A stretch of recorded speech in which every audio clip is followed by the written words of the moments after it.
36 जिल्हे, 36 बातम्या. News G9 Maharashtra.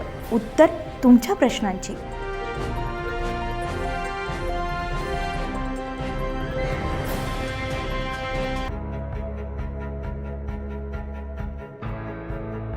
Hindu धर्म, परंपरा, संस्कृती आणि मूल्यांचे संरक्षण संवर्धन या उद्देशानं हिंदू संमेलन समिती गंगापूर यांच्या वतीने भव्य हिंदू संमेलन आयोजित करण्यात आलेले होते. यावेळी सरसंघचालक डॉक्टर मोहनजी भागवत यांनी उद्बोधन केले.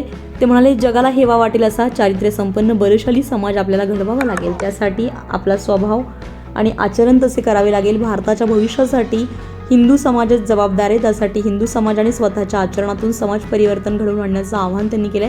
हे संमेलन गंगापूर येथील जिल्हा परिषद प्राथमिक शाळा मैदान गंगापूर येथे हजारो हिंदू बंधू भगिनी आणि जनतांच्या उपस्थितीमध्ये पार पडले.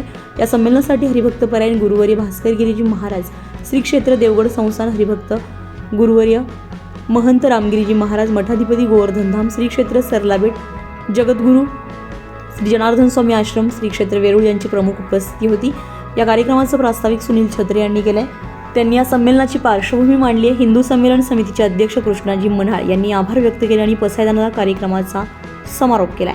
या कार्यक्रमात उपस्थित संतांनी आशीर्वचन करताना समाजाला समरसता आणि कुटुंब प्रबोधनासाठी मार्गदर्शन केलंय. भास्कर गिरीजी महाराजांनी संघाने मान अपमान सहन करत 100 वर्षांचा प्रवास केलाय. जातीपातीमध्ये विभागलेल्या हिंदू समाजाचे त्यांनी संघटन केलंय.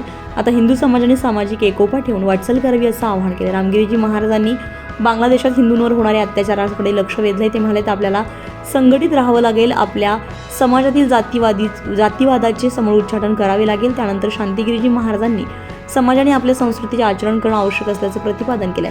विदेशी संस्कृतीच्या आहारी गेल्यामुळे आपली पिढी चुकीच्या मार्गाला जाते. आपलं कुटुंब सुसंस्कृत करा, ज्यामुळे आपला समाज सुरक्षित होईल असं ते म्हणालेत.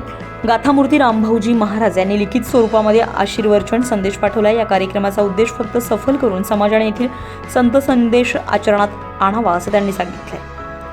सरसंघचालक डॉक्टर मोहनजी भागवत म्हणाले, आपल्याला समाज परिवर्तन करायचं आहे. यासाठी प्रत्यक्ष कृती करावी लागेल. समानता आपल्याला केवळ ओठात नकोय, कृतीमध्ये हवी आहे. त्यासाठी सगळ्या जातीपातीमध्ये आपले मित्र केले पाहिजेत. समाजामध्ये सद्भावना असायला हवी. कुटुंबात आपले संस्कार परंपरांची चर्चा करायला हवी. आपल्या जगताना पर्यावरणाची हानी होणार नाही याची काळजी घेतली पाहिजे. विदेशी वस्तूंचा वापर करण्यापेक्षा स्वदेशीला प्राधान्य दिलं पाहिजे. आपल्याला आत्मनिर्भर व्हायचं आहे. आपण आत्मनिर्भर झालो तर आपल्या शक्तीला अर्थ राहील. या सगळ्या गोष्टी आचरणात आणल्या तर आपला समाज बलशाली होईल असं ते म्हणाले. न्यूज G9 महाराष्ट्रासाठी धरमसिंग निमरोड, छत्रपती संभाजीनगर, गंगापूर.